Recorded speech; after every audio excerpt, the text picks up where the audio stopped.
tonight, the New South Wales Police Commissioner uses her media advisor as a scapegoat for seriously botching the job and putting community safety at risk. Why isn't it the Commissioner who is the one to go instead?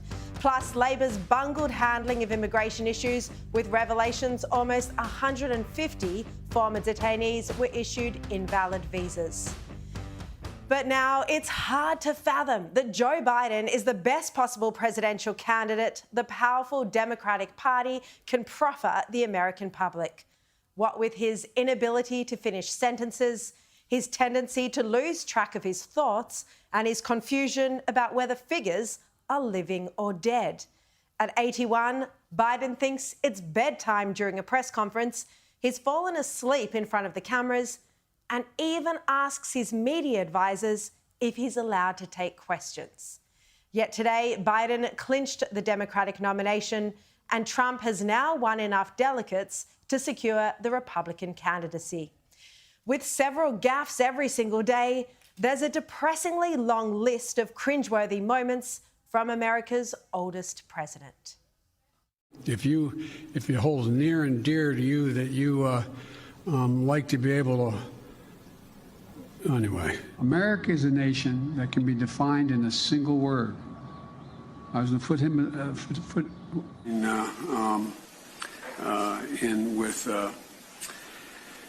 I don't know. Poor kids are just as bright and just as talented as white kids. You're a lying dog-faced pony soldier. I got them $1.9 trillion. The destruction of this magnificent planet. This conference is one of the most important meetings. Who hasn't fallen asleep while the cameras are running? Well, the president who would have us believe he's courageous enough to take on Putin and Xi is too frightened to know what the results of his own cognitive test would be. This is hardly the pinnacle of powerful leadership. In a volatile geopolitical environment with an empowered axis of evil, China, Russia, North Korea and Iran, along with terror in the Middle East and Russia's aggression in Ukraine, we need an unwavering, a strong, competent, agile, smart leader of the free world who can stand firm against our enemies.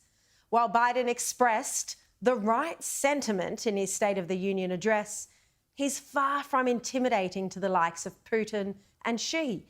And he isn't even in charge of his own life. He's got to ask permission from his staff to speak. Anyway, am I allowed to take any questions? Anybody here to stay? Stop it.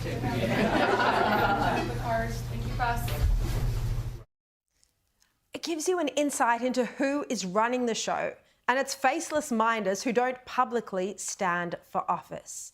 A poll by the New York Times and Siena College found that 61% of voters who backed Biden 4 years ago now say he's too old to be an effective president.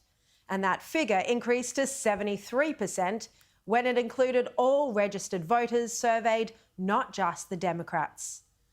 Well, Wall Street Journal columnist William McGurn, who served as President George Bush's chief speechwriter, says that the American public have already reached their own conclusion about Biden based on everything they've seen the past few years. And that is that the 81-year-old, who often seems lost on the podium, who falls off his bicycle or says he's just spoken to some long-dead French president or German chancellor. McGurn writes that some Democrats may have fantasized about getting Biden to step down so that a younger candidate with less baggage could lead the ticket. But he writes, getting him to step aside would be like persuading your difficult grandpa it's time for him to surrender the car keys. When Biden came to the presidency, it was an election based on a rejection of Trump for his handling of the COVID pandemic and the millions of lives lost. Biden's victory was as much down to Trump's failure. And as you'll recall, he ran the basement strategy, where he deliberately kept a low profile and avoided the rigour of the campaign trail, along with serious scrutiny from tough journalists. and the press in any case was very friendly. The Hunter Biden laptop story swept under the carpet and dubbed a conspiracy with the help of complicit tech giants and the gutless left-wing media. But now Biden's incompetence is common knowledge, and his credibility and authority are diminished, if not entirely destroyed. Given the public perception of his presidential capability, as reflected in the polls, along with his inability to beat Trump, the Democratic Party will need to do more than make light of Biden's age in flash new ads. They'll need to find a polished presidential candidate waiting in the wings who has the ability to lead not just the American people, but provide the global leadership we all need right now at this time of growing malevolence, volatility, foreign interference, and terrorism. Now, I'm going to come back to this topic later in the show. As I said, I'll be joined by Adam Crichton in Washington, also Paul Kelly, the Australian's former editor-in-chief, live here in studio. That's all after the first ad break. But now to the New South Wales Police Commissioner, Karen Webb. Now, she sacked her most senior media advisor today, the third top advisor she's been through since taking the job just 2 years ago. But as history shows, it's Karen Webb who needs to go, not her advisor. There have been an unforgivable number of instances now where Karen Webb has botched her own job and been rightly criticised for it. She took 4 days to front the media in the recent double murder of Luke Davis and Jesse Baird, and when she finally did show, she said she was sure the families would be grateful to the alleged killer for leading them to the bodies. As we said at the time, that was a disgraceful comment. She then said that haters are going to hate when she was asked about these comments and when her leadership was questioned. She also took 3 days to address the media after a police officer tasered 95-year-old great-grandmother Claire Noland. And she blatantly and repeatedly refused to watch the body cam footage of the incident before being accused of covering it up entirely. And yet now Karen Webb is blaming her media advisor, Liz Deegan. No matter how good Deegan is, she can't control the utter rubbish that has come out of the police commissioner's mouth. Now, if you've lost 3 extremely experienced PR gurus, and there was the former media advisor who'd been there since Mick Fuller, there was an interim media advisor, and then there was Liz Deegan, none of them have been able to help Karen Webb do a better performance. This says something about her own competency and not theirs. It's safe to say that she's the problem and not the media team. Well, joining me now, former Labor Minister Graham Richardson and power broker in the Liberal Party, Michael Kroger. Wonderful to see you both. Michael. Sharri.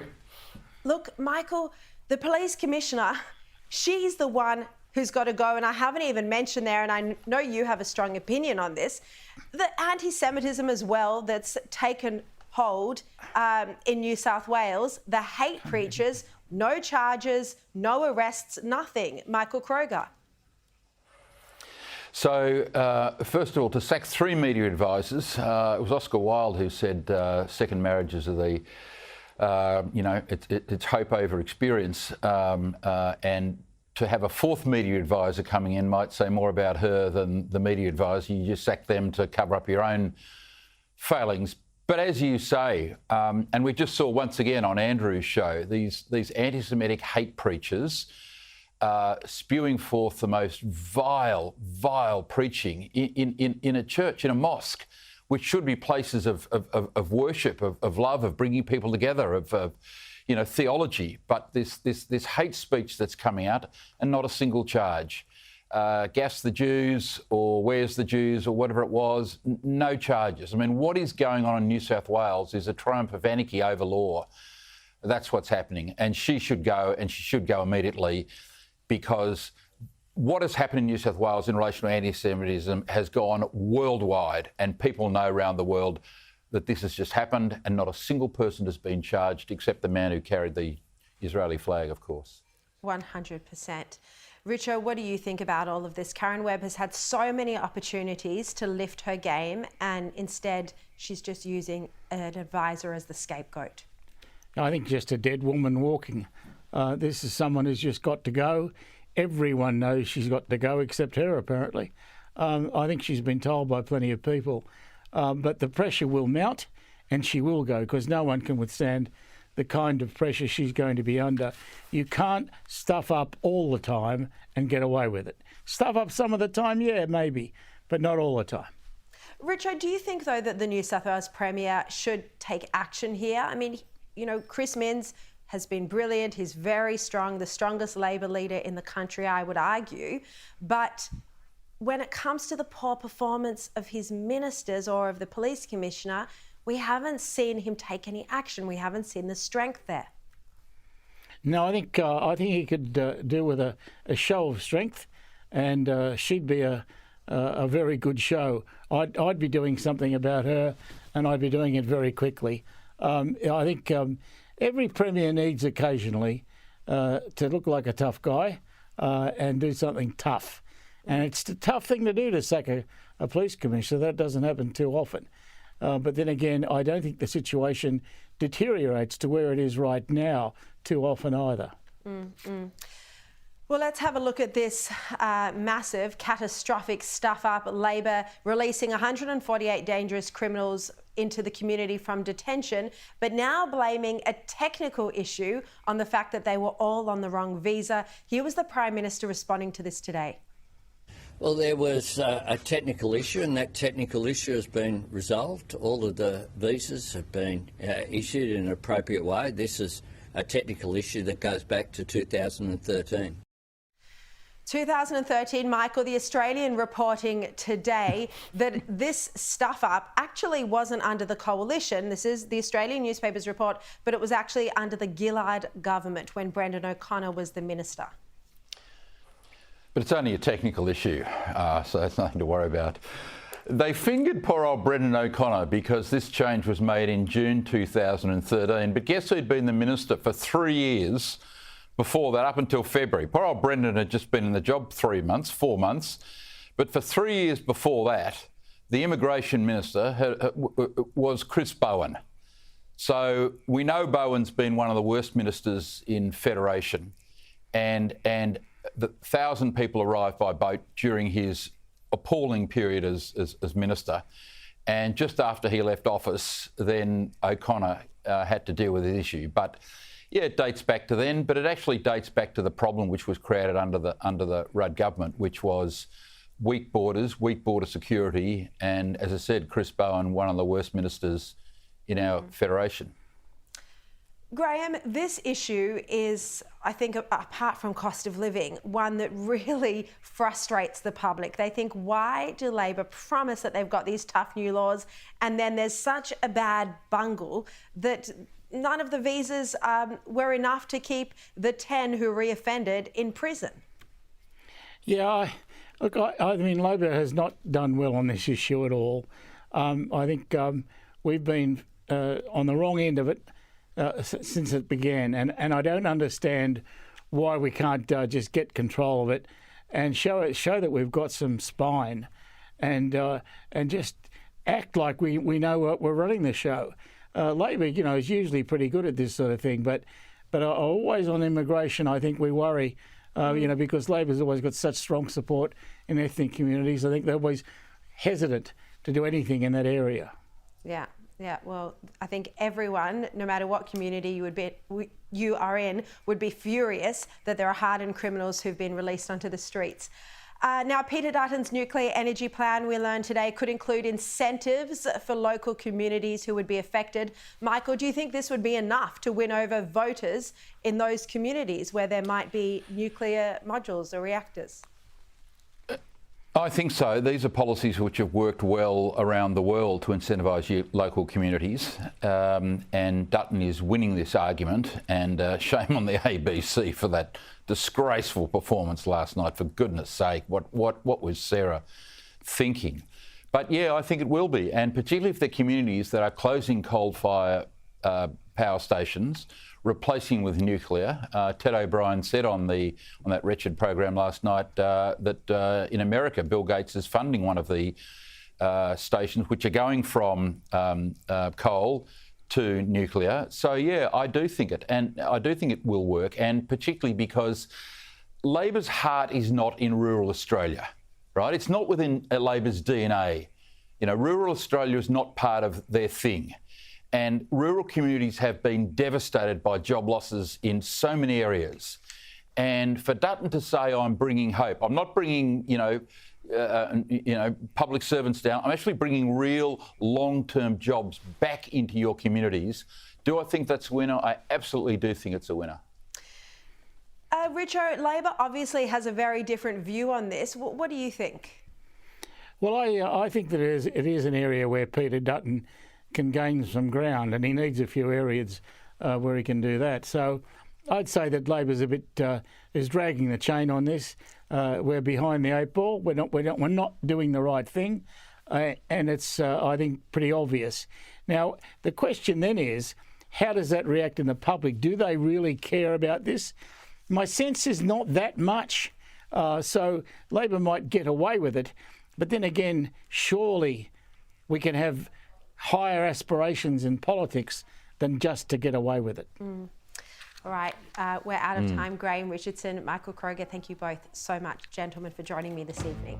Now, coming up, we'll cross live to Adam Crichton in Washington on Biden clinching the Democratic nomination. Plus, Paul Kelly will join me live. He's asking, do you trust Tony Abbott or Donald Trump? That's after the break.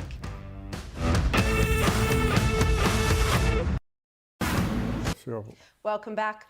Well, we've been discussing on this show for a while the isolationist push among sections of the Republican Party and how concerning it is that some of those advising Donald Trump don't seem to want America to play a leadership role when it comes to Russia and Ukraine or Israel. Well, let's bring in now the country's most experienced political journalist, Paul Kelly. Paul, wonderful to see you again. Thank you very much for your time. Now, you delve into this topic in your column today. How concerned are you about this isolationist push among sections of the Republican Party, and how influenced do you think Donald Trump would be by it if he became president? Well, I think it's very concerning. I mean, Tony Abbott, and I quoted Tony Abbott this morning saying that given the nature of the world at the moment, given the threats in Europe, in the Middle East, in East Asia, it's very important to have an incumbent in the White House who's got moral resolution and strategic strength. Now, the problem with Donald Trump is Donald Trump clearly is not prepared to fight in Ukraine. It was not just a question of being an appeaser, being probably the worst appeaser we've seen in Europe since the 1930s. He actually appears to be on Putin's side. And that is particularly dangerous because all these conflicts are tied into one another. The view of the Chinese, the view of the Russians is that America is weak, it's divided internally, that it's not prepared to fight, that it doesn't have the political or military will. Well, if Trump becomes president and does something to verify that, that will make the world far more dangerous even than what it is now. So yes, I think this is a very dangerous situation. It's not just about Ukraine and Russia, of course. It's if we don't stop Russia, if we don't stop Putin on Ukraine, he could go onto the Baltic nations, he could go into Poland, and it emboldens all of the dictators, Iran, North Korea, and China as well. Well, of course it will affect China, and China's watching the Ukraine conflict very, very carefully.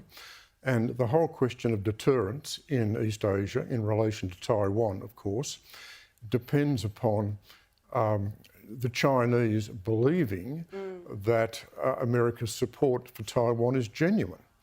So the whole question of deterrence rests on credibility. If credibility is destroyed in Ukraine, well, of course, that's going to be relevant in terms of Taiwan and East Asia.